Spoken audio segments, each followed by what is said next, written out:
starting spot, so it's got clarity on where it needs to get to, regardless of its values. And often when we look personally, we don't have a heartfelt purpose. Like, we don't have that compass to go back to align our actions and behaviours. Absolutely. And again, I think that's an extremely important point, is to coming back to yourself. Because if you are in alignment and you are living out of purpose and passion, it's going to affect everybody around you. So it's probably the most selfless thing you can do. Yeah, that's right. Is to invest time in yourself rather than think, oh, I'm being selfish doing this. It's absolute rot. Because if you're not truly happy, I mean, happiness comes and goes, but if you're not truly happy in in your day, then how can anybody else around you feel that energy? Yeah, they're not going to feel it. So again, we're just feeding another cycle, feeding those negative thoughts, or those disempowering thoughts, more and more. Which, if we say, okay, align myself, step into my own power, my own conscious choices, you're going to affect everybody else. Yeah, that's really, when you say it like that, and the power of that, and where my head went to, where it's like, if you're a parent or a partner, and you're not doing that, the energy that you're going to give to your kids or to your partner is almost a toxic or a negative energy. And how can they grow from your energy that you're giving, because you're not giving yourself your best chance to live from there? Like, you're exactly right. It's a selfish way to live, thinking that you're trying to help everyone else or do the right thing, but actually you're keeping people down, or you're stagnating the flow of energy that could happen into other people in your life. Yeah, I think if we just come back to that word energy, it's coming back to that everything is energy. And again, we're not really taught this. We're taught more ego and me. But if we look at energy, and then we're all connected in that way, then it's so much easier to then look at your life and see, okay, if I change these things, or I keep these things, I modify this. If we look from the state of energy, then these things happen much more easily. Yeah. And then you get that flow that we were talking about before, that the flow will come because you're radiating from a high vibration. You're operating out of love, a high frequency of love. And then that affects everybody around you. We've all seen it and experienced it. When things are in flow, you're like, wow, that's awesome. You hear that? You hear what happened there? Oh my God, this happened here. Suddenly I've got this opportunity, because you're in flow. Yeah. Because abundance is coming to us. So we don't have to be particularly spiritual people to understand this. It's a simple thing to understand, is that we're just energy in a human existence. And we have choices and free will every day. And we're not victims. Yeah. And we go through hardship, and we go through pain. And we're meant to go through all of that, because out of that comes that growth. Yeah.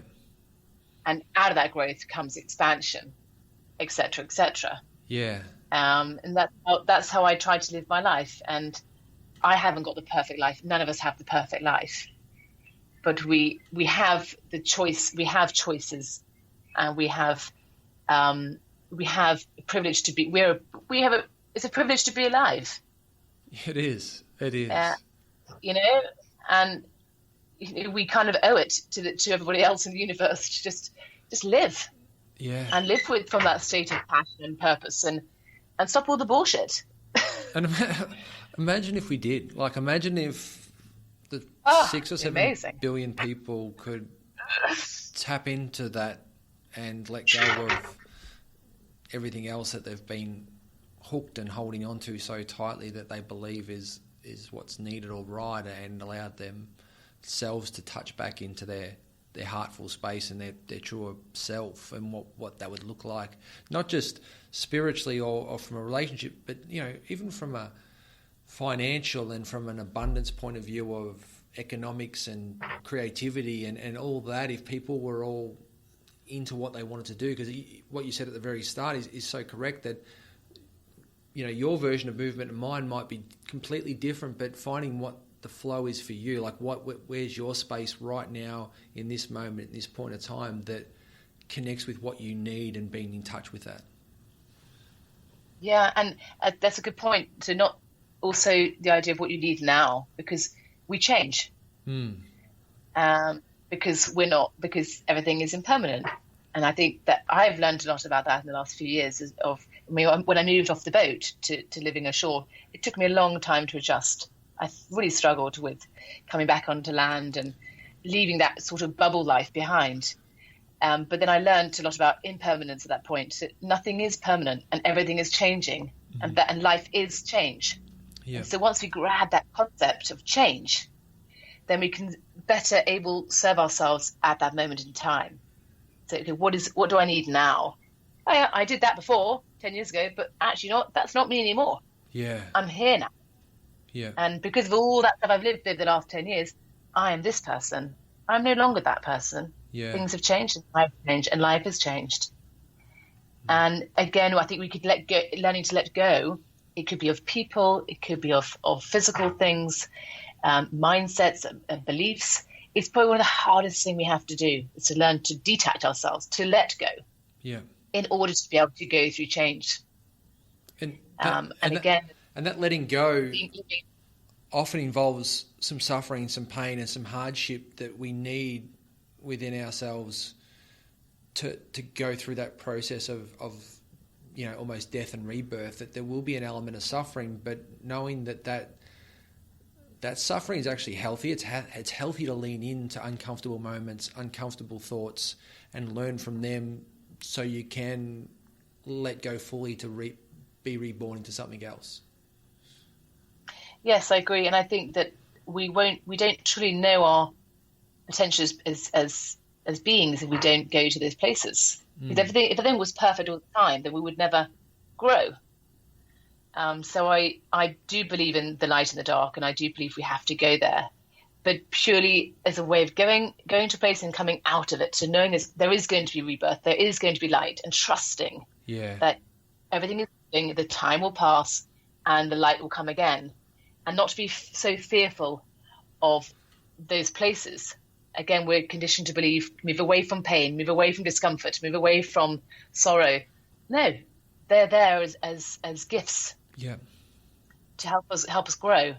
And it's very hard in that moment to really believe that. And I can tell you that honestly from lots of experience of suffering. Like we've all had suffering, but to really trust that, okay, I'm meant to be in this right now, but I'm also going to come out of it. Yeah. And knowing that you will come out of it, and that everything is moving the whole time. It's not staying still, whether we like it or not. We can create those micro practices, which you know better than most, that a 30k run or a yoga session that you do that's quite hard that you normally wouldn't do. Those practices teach you just micro pockets of pain, of discomfort, and then what did I learn? What did I get in touch with that I normally wouldn't get in touch with at that 25 kilometre point? And knowing, but also it will pass. Like that yoga pose, that discomfort will pass.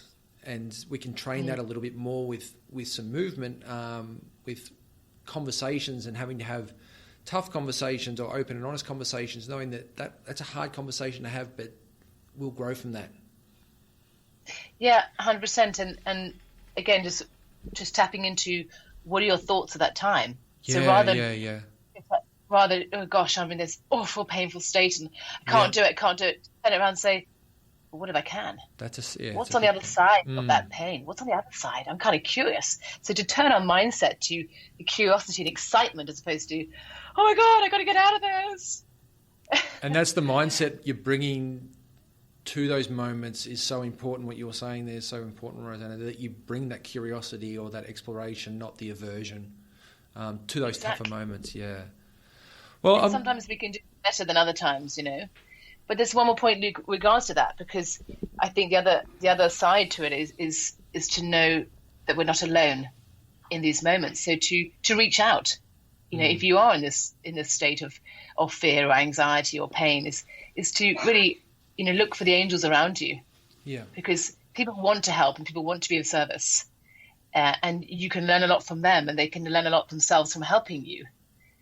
And to not to be too fearful of showing your what you think is weakness is actually strength, because you're admitting what you're feeling.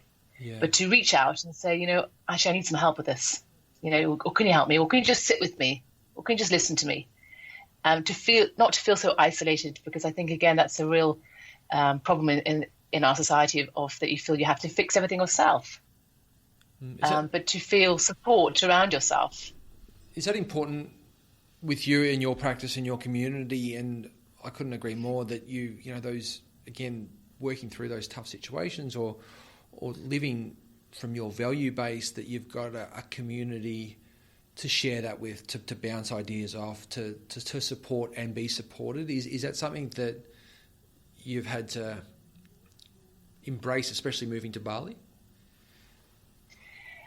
Yeah, again, I think that people come to you when you need them. Yeah, okay. It's funny. Yeah. I really believe that when you are in a sort of situation where you're struggling, or it's a place of discomfort, that people do, if you're open, people come to you. And I definitely have a beautiful group of friends that I surround myself with. And I have a wonderful family, of course, too. But I think it's to trust, again, that there are people there who want to help. And to be open to being vulnerable. Yeah. Because if we lock ourselves away, then you're not going to see those angels. No. So it's just to being open and to be honest and to be authentic in your emotions and in your feelings. Not as a victim, but simply reaching out. Yeah. And then I think your sense of community grows. And I know that in my times of difficulty, when I have reached out, I've managed to create beautiful friendships from that place, because people want to help you. They want to see that you too are human. Yeah. We all have stuff to deal with. And that the facade can come down, and that when we understand that we're all energy, then we're just helping each other. Yeah, I think that's a really good place, because the vulnerability, what I hear too from you, Rosanna, is the vulnerability within itself's energy, but it's also when we are vulnerable, it's an opening as well. It's another part of growth, that we're not closed off and trying to go it alone. That, again, that's that part of open energy and letting that flow happen in a different way. Yeah, so, and again, trusting that. So I think there's so many takeaways from this conversation. I'm trying to summarize, some of the key things, because it was absolutely. The thing I love about this podcast is I don't, as you know, I don't do a script and we're going to talk about this for this many minutes. It's quite an open conversation.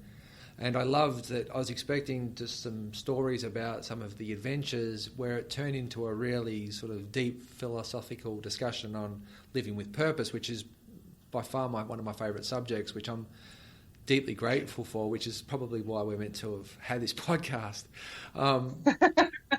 So that was a real treat for me to be able to listen and record this and share this with people. So thank you so much for your insights. And I think we got a lot from how you've got to where you are. Those outcomes of marathons, Ironmans, homeschooling, plant-based, sailing the world is an outcome of your philosophy on life. And that's what we got to explore today, was a bit of your outlook and how you see things. It's got you to get those results, if that makes sense. Yes, we can save the hurricane stories for another time. We can. I think, Rosanna, we'll definitely have to do a section 2 of this podcast, because I think there's probably a lot more to unpack and talk to. We could probably do one on just plant-based nutrition. We could do one on endurance. We could definitely do one on dance, for instance, and meditation. So maybe we could have some staggered episodes. We've got a whole series. Yeah, on more specific topics based on the philosophy of living a more holistic and grounded life. So I thank you. I really love sharing with you, and I honestly believe that it's finding a lifestyle that serves each and every one of us, and to just live authentically and to live in the moment as much as we possibly can, and just be in gratitude of what we have. Yeah. I think it's you've given us such a great reminder, and hopefully the people that listen to this, it's just a reminder of what's possible. And if we've got the right attitude, mindset and energy, we can actually live how we want. We've got so much choice in how we want to show up as people. So thank you very much.